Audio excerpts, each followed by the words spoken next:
I think there's a switch. Don't take care of it. Sure. Yeah. And the chairs? The chairs, one's here and one's over here. But whatever. Together to make her 90 cupcakes for her 90th birthday. So I hope you are hungry. Two each, and we are taking a picture of them for her, and we'll give her a little doggy bag. But maybe we could sing to Cricket. Oh, good. In the spirit. Happy birthday to you. Happy birthday to you. Happy birthday, dear Cricket. Happy birthday to you. And now is our time to greet the folks around you, new friends and old. And our opening words are from Psalm 133. How rare it is, how lovely, this fellowship of those who meet together.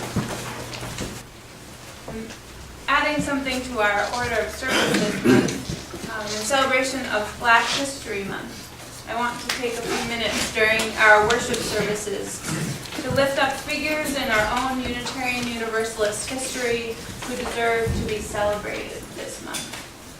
So today I have chosen to tell you a little bit about Whitney Moore Young Jr., a prominent civil rights leader and a remarkable man. Whitney Moore Young was born in Lincoln Ridge, Kentucky in 1921.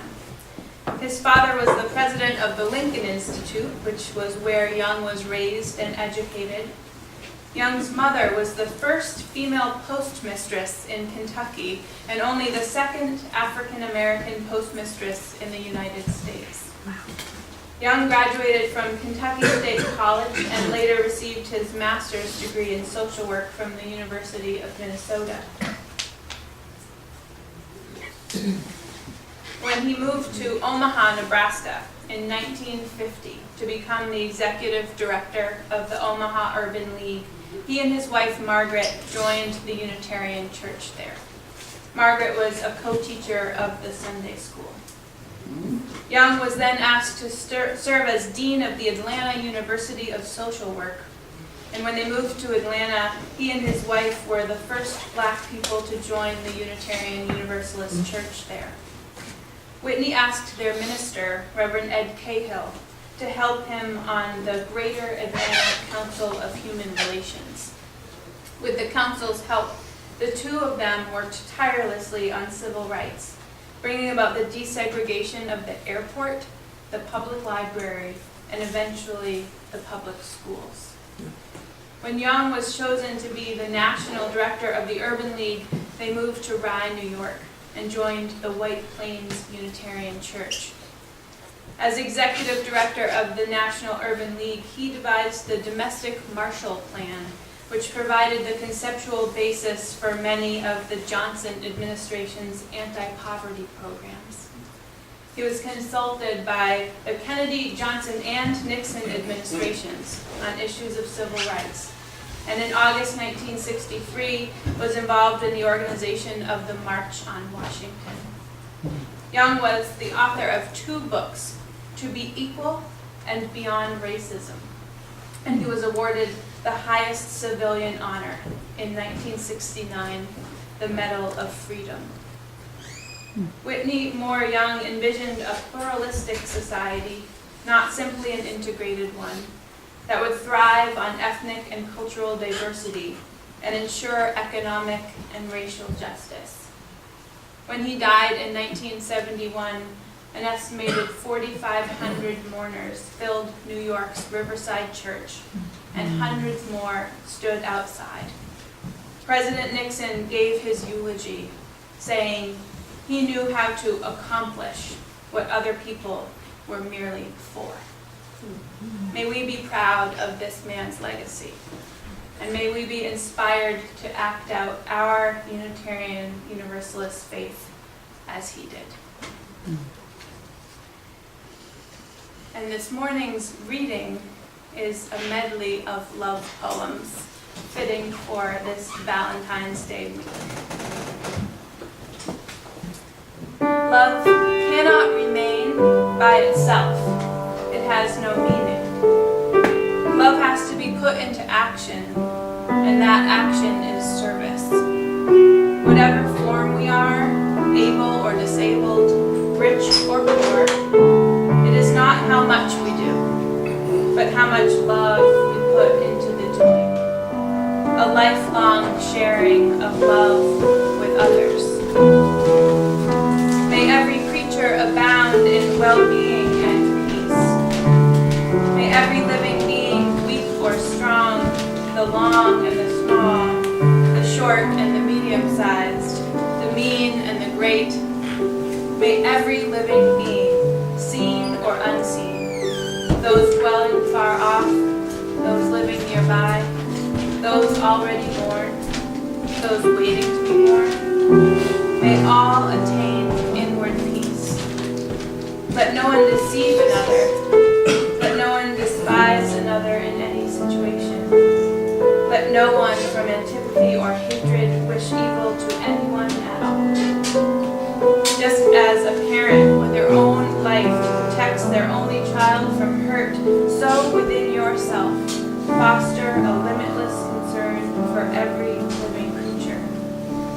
Display a heart of boundless love for all the world in all its height and depth and broad extent. Love unrestrained, without hate or envy. Then as you stand or walk, sit or lie, until overcome by drowsiness, devote your mind entirely to this. It is known as living the life divine.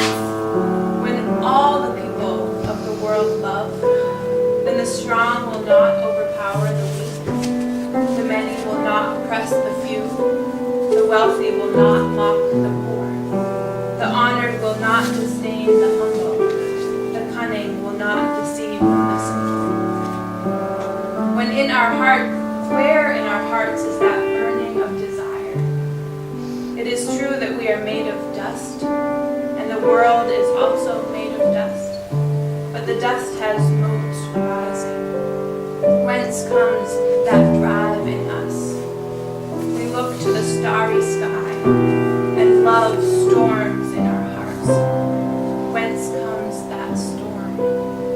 The journey of love is a very long journey, but sometimes with a sigh you can cross that vast desert.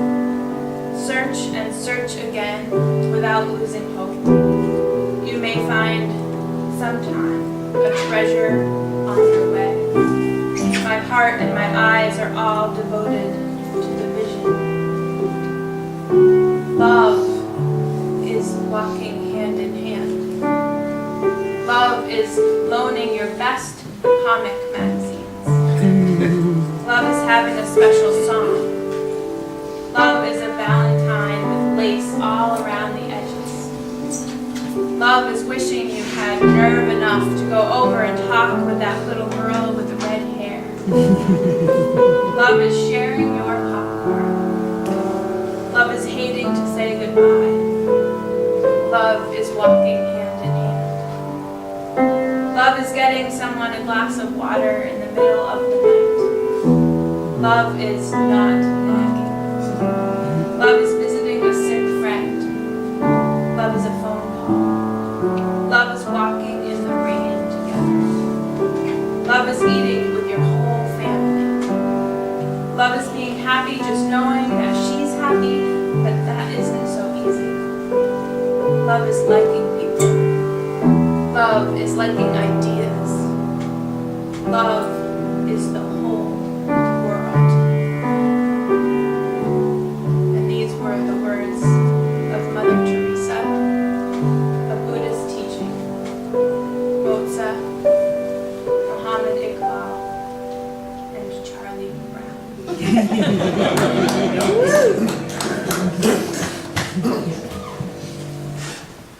This church is here for us even in this stormy weather because of your weekly generosity that keeps us here.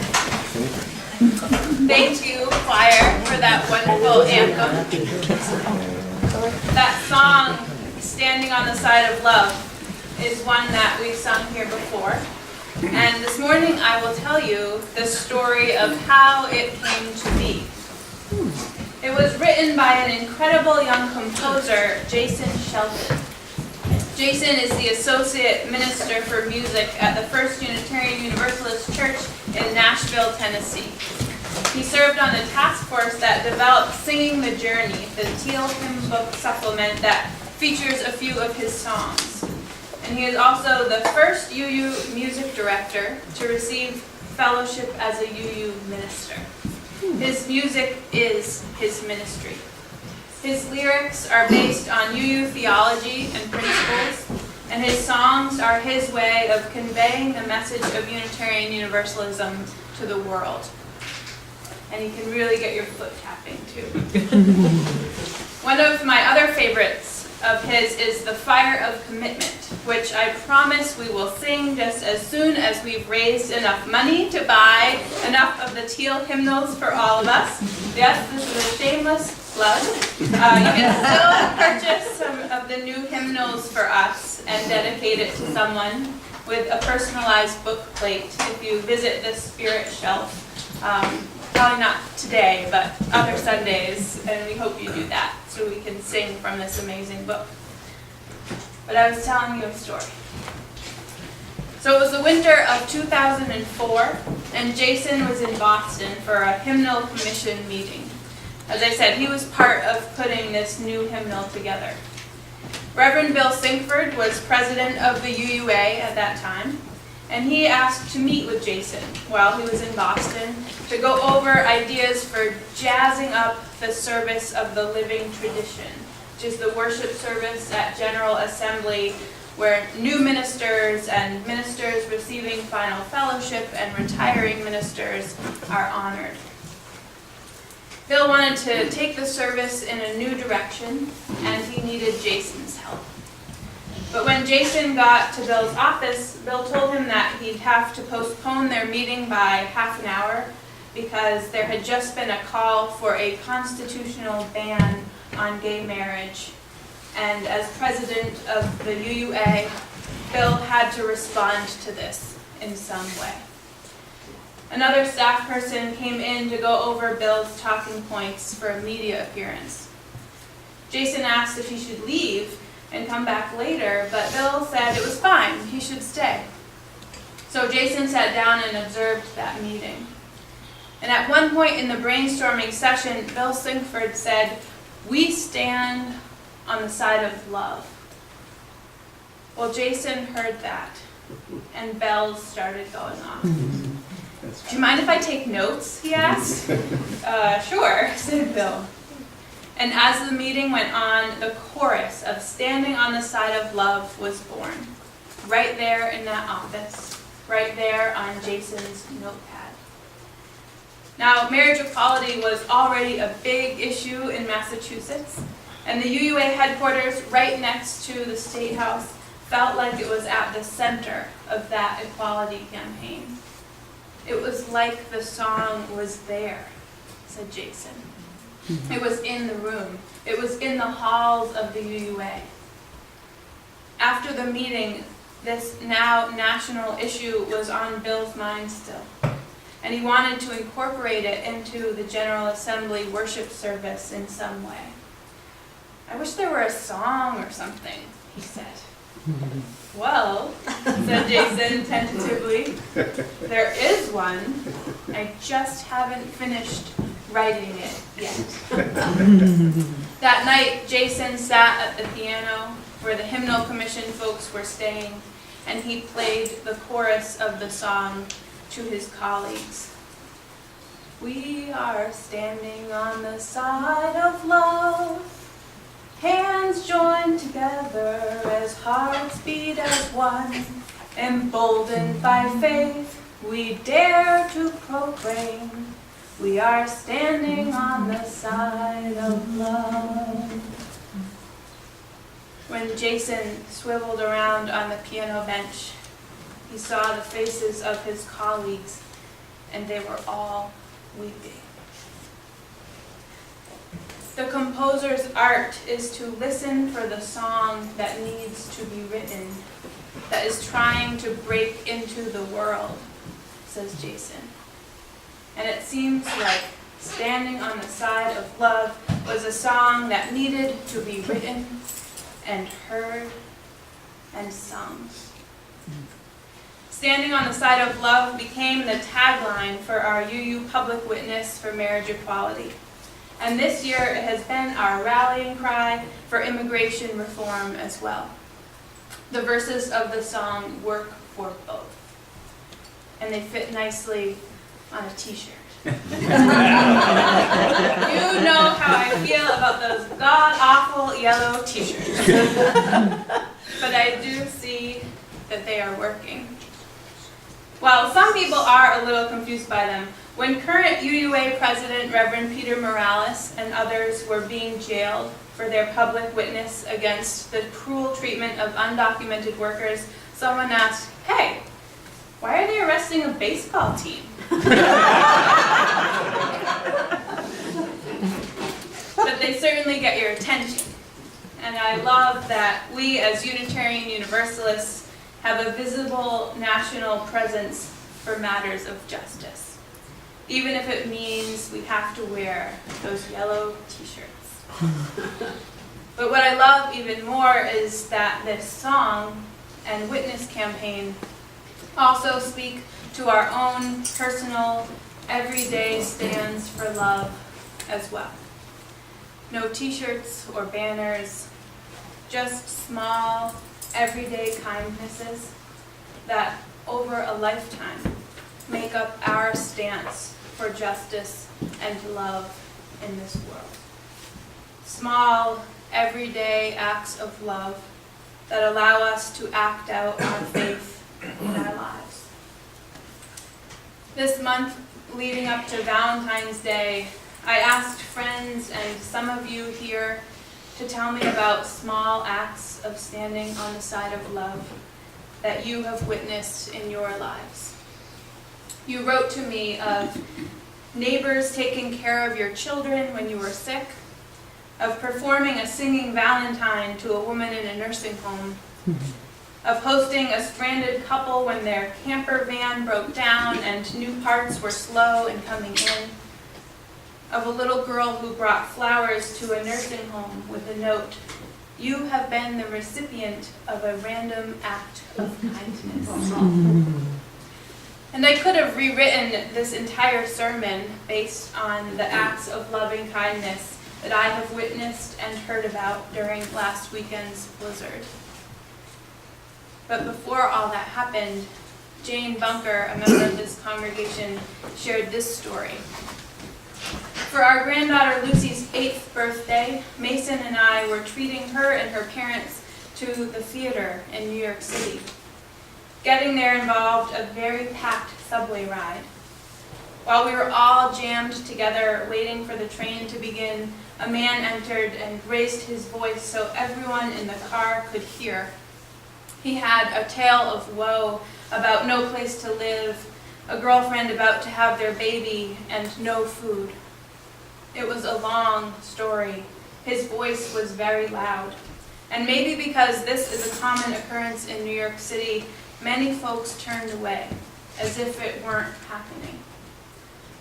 I myself was grappling with what I was going to do, said Jane, when Lucy reached into her pocket and pulled out her birthday money and said, "I want to give this to him." The rest of us followed suit, she said, grateful that a child had shown us the way that day. In addition to their own personal stories, people also sent me some pretty great resources devoted to acts of kindness.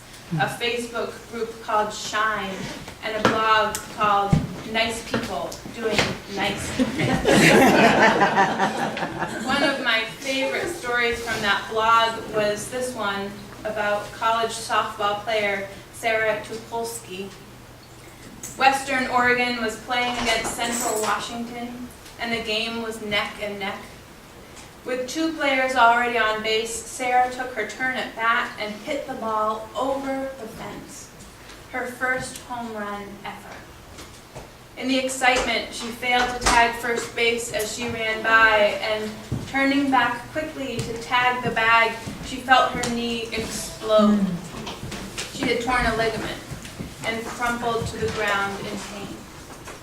In a cruel twist of fate, game rules dictate that if a teammate or a coach aids a player in rounding the bases, the run does not count. Sarah lay there on the ground at first base while the umpire and coaches debated what to do. Finally, the first baseman from the opposing team stepped in. There's no rule about the other team helping someone round the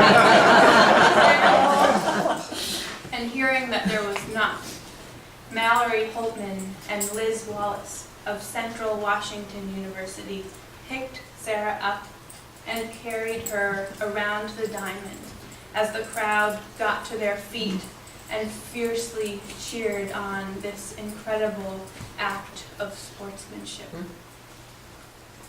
These are not grand gestures. They will not make history. But it is through these small acts of kindness that we act out our faith. It is through these small acts of standing on the side of love that we decide who we will be in this world. An old Cherokee told his grandson, "My son, there is a battle between 2 wolves inside us all. One is evil. It is anger, jealousy, greed, resentment, inferiority, lies, and ego. The other is good. It is joy, peace, hope, humility, kindness, empathy, and truth." The boy thought about it and asked, "Grandfather, which wolf wins?" And the old man quietly replied, "The one you feed." I believe this to be true. Maybe we do have the capacity for great harm and even evil inside us. We certainly have the capacity for pettiness and jealousy and hatred. But it is the wolf that we feed who defines us. And we can feed and cultivate kindness. Feed and cultivate love. Some of you came with Pastor Brenda and I to the Martin Luther King event hosted by the Nauset Interfaith Association. Reverend Wesley Williams was the keynote speaker, and he told a great story. Reverend Williams told the story of having Martin Luther King over to his apartment in the South End when he was a boy. His father was in seminary with King, and the students often congregated at the Williams home. King sometimes even acted as Wesley's babysitter. But on this one particular night that Reverend Williams talked about, there were several of his father's classmates hanging around the table, and another seminarian came in and began to tell the group about a concert she had just come from. Mostly she focused on the singer's looks. "He was so ugly," she said, and she went on and on about it, making her friends laugh with the description. Finally, King stepped in and said, "You have missed the entire essence of the concert. You missed the beauty of the music by focusing on his looks, and that is really a shame." It wasn't a big gesture. The audience was small, and the night would not make history. But in that moment, King was acting out his faith, and he was deciding who he was going to be in the world. Not someone who stays quiet in the face of injustice, but someone who speaks up, someone who stands on the side of love. And what's more, there was a little boy there that night who was looking up to him. and deciding who he was going to be in the world too. And all of all the formational moments in his life, it is that night that taught Williams what kind of man he wanted to be, what kind of minister. The promise of the Spirit, faith, hope, and love abide. And so every soul is blessed and made whole. The truth in our hearts is our guide. Recently, we were given the opportunity to be part of one of these small acts of kindness. Shar sent out a note last week to our UUMH folk list with a request from Pat and Brad Miller in Vermont. It said, as you know, our 16-year-old daughter, Alyssa, was diagnosed with cancer on January 10th. She has lymphoma Hodgkin's stage 4B. We've been devastated with this news and know it will be a tough year for Alyssa. She's been very weakened by her illness and by the chemotherapy, but she decided it would be her job each day to challenge herself and walk to the end of the driveway to get the mail. She's done this every day since, even on days when she needed to hold on to someone for support. We have sorely missed her smile these past few weeks and would like to do something to bring her smile back.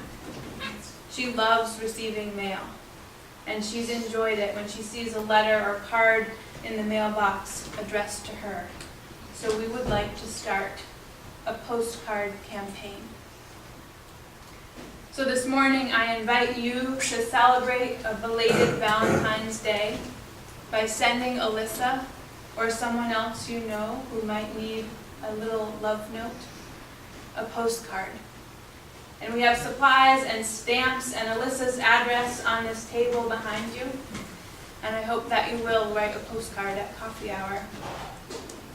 Through this small gesture, and through all the small decisions we make each day to feed the good and the love inside, rather than the darkness, may we grow together as we act out our faith. Amen. And blessed be. And I think it's only fitting that we end with standing on the side of love one more time. Now you kind of know it, but you can sing the chorus, and the words to the chorus are printed in your order.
Standing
few days after she sent me the story of her granddaughter Lucy, Jane wrote back to me with a second thought.